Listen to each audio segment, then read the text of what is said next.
pandemia de COVID, la enfermedad causada por el nuevo coronavirus, SARS-CoV-2. Hoy vamos a dedicarnos específicamente al informe técnico diario y vamos a abrir a preguntas y respuestas. Le pido al doctor Alomía si nos lleva por el informe. Secretario, buenas tardes con todas y todos. Aquí estamos nuevamente, como todas las noches, con el panorama internacional y nacional. El día de hoy, si vemos el porcentaje de casos en el mundo en los últimos 14 días, vemos que nuevamente tiene una disminución en relación al día de ayer. 65% ahora son los casos confirmados en todo el mundo en los últimos 14 días. Y aunque pasan del millón, pues ya tenemos prácticamente unos 10 días en donde vemos que este porcentaje continúa disminuyendo, y esto nos habla también de cómo se está comportando la pandemia a nivel mundial.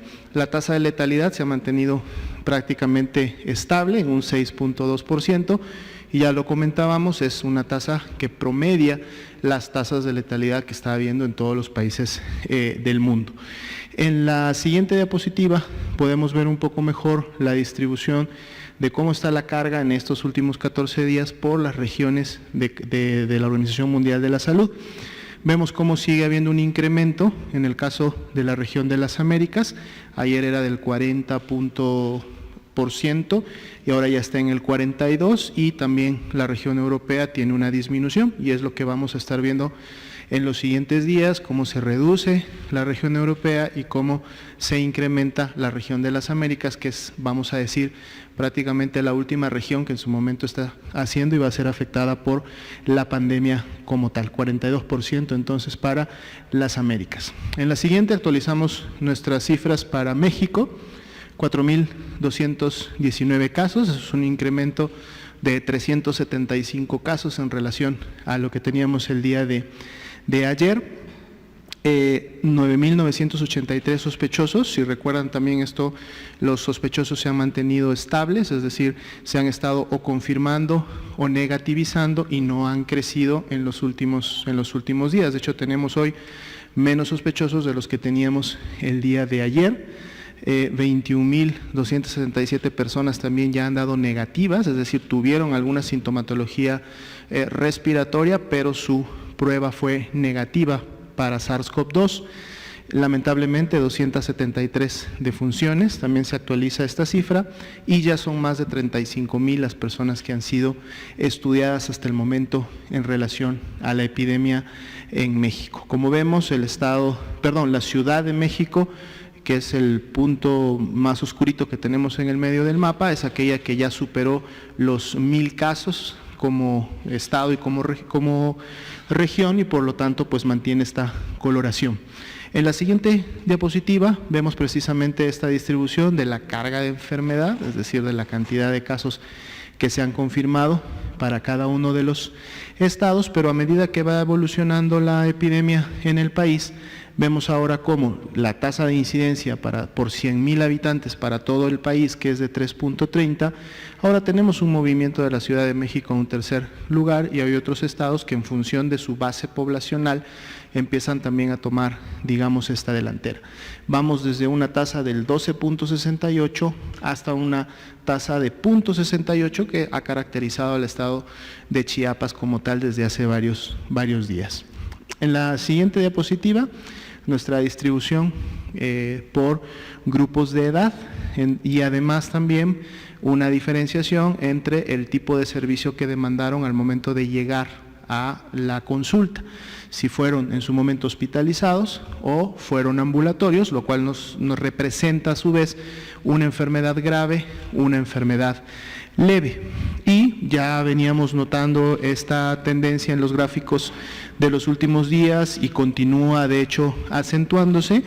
Vean cómo precisamente en el grupo de edad que inicia a los 60 años es donde vemos un cambio de las barras amarillas que representan las personas que se tienen que hospitalizar, y las barras verdes que representan las personas que pueden tener un manejo ambulatorio en el domicilio por una enfermedad leve, y que además es mucho mayor cuando lo vemos en los grupos de 60 años hacia abajo, y en la medida que vamos avanzando en los siguientes grupos de edad, vemos cómo esa barra varía, se incrementa, y esto en su momento nos refleja precisamente lo que ya habíamos comentado, que en los mayores de 60 años hay una mayor carga de enfermedad grave que cuando se tiene menos de esa edad. Y así están distribuidos los 4.219 casos que el día de hoy han sido confirmados.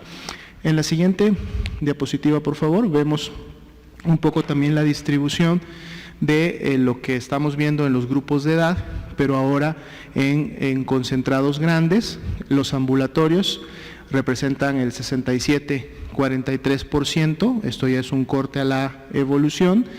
3 grupos de pacientes que se hospitalizaron, o ese grupo que veíamos de hospitalizados se divide en 3, los que están estables, que representan un 10,43%, los que se encuentran en alguna condición de gravedad son 18,23%, y los pacientes más críticos, que en su momento son los que están intubados, que el día de hoy son 165 personas.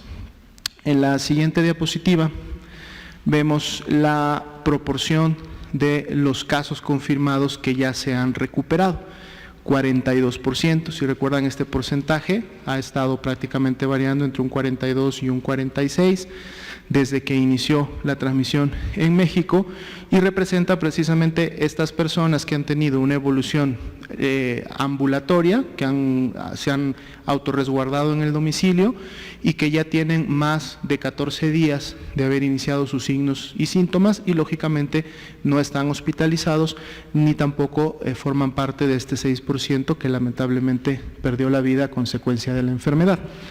Precisamente en la siguiente diapositiva vemos de las 273 personas que lamentablemente han fallecido, la asociación que venimos refiriendo desde que inició también la epidemia en México, de cómo se asocian a una comorbilidad o a un factor de riesgo. Hipertensión, diabetes, obesidad siguen bastante a la cabeza. El tabaquismo sigue creciendo, ayer estaba alrededor del 10, ahora ya está en un 11,72, y bueno, todas las demás enfermedades que en su momento se han estado presentando en los casos que lamentablemente han fallecido. En la siguiente diapositiva vemos precisamente el cuadro que iniciamos a presentar el día de ayer, que para efectos de grupo de edad nos revela precisamente cómo en estos 3 grupos que se han seleccionado, menores de 25, de 25 a 59 y mayores de 60, si pueden ustedes ver, la mayor carga de enfermedad se encuentra en el grupo de 25 a 59. Sin embargo, la mayor letalidad, es decir, la mayor cantidad de personas que fallecen a consecuencia de la enfermedad, de ser casos confirmados de COVID, se encuentra en los mayores de 60, y de hecho es la letalidad más alta que tenemos en estos 3 grupos, y inclusive más alta que lo que vemos en el promedio nacional, siendo de 14,3, ¿no?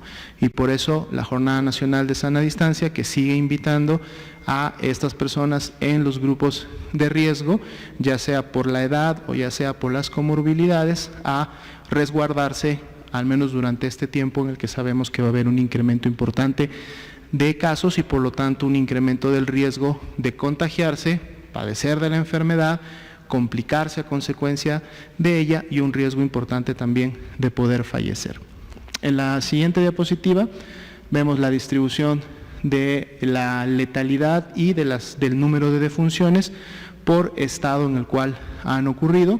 Ya comentábamos, 6,47 la letalidad para el país, pero dependiendo del estado, esta letalidad puede variar, yendo desde un 25 hasta un 1,82.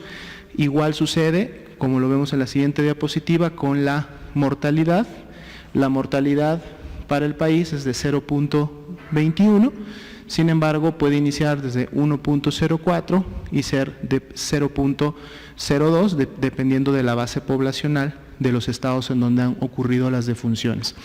Y finalmente tendríamos nuestro gráfico diario, la carga de casos acumulados, aquí están los 4.219 casos, pero también la gráfica que nos muestra los casos incidentes. Y si vemos los casos incidentes, pues bueno, ya tenemos unos 4 días en donde esa tendencia que veíamos que se estaba presentando como ascendente en función de la notificación y confirmación de nuevos casos, se ha mantenido de alguna manera estable en relación a los casos que día con día se han confirmado. Como decíamos al principio, fueron 375 los que se confirmaron en las últimas 24 horas y pues vamos a estar dando también seguimiento a cómo se comportan estas tendencias. Sería el panorama del día de hoy.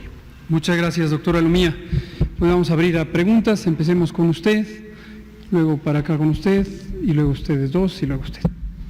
Alejandro Nuria, yo quisiera solicitarle que si también en las gráficas nos puede también considerar la información de los recuperados y cuál es su situación con la que entraron, para también fomentar hábitos saludables.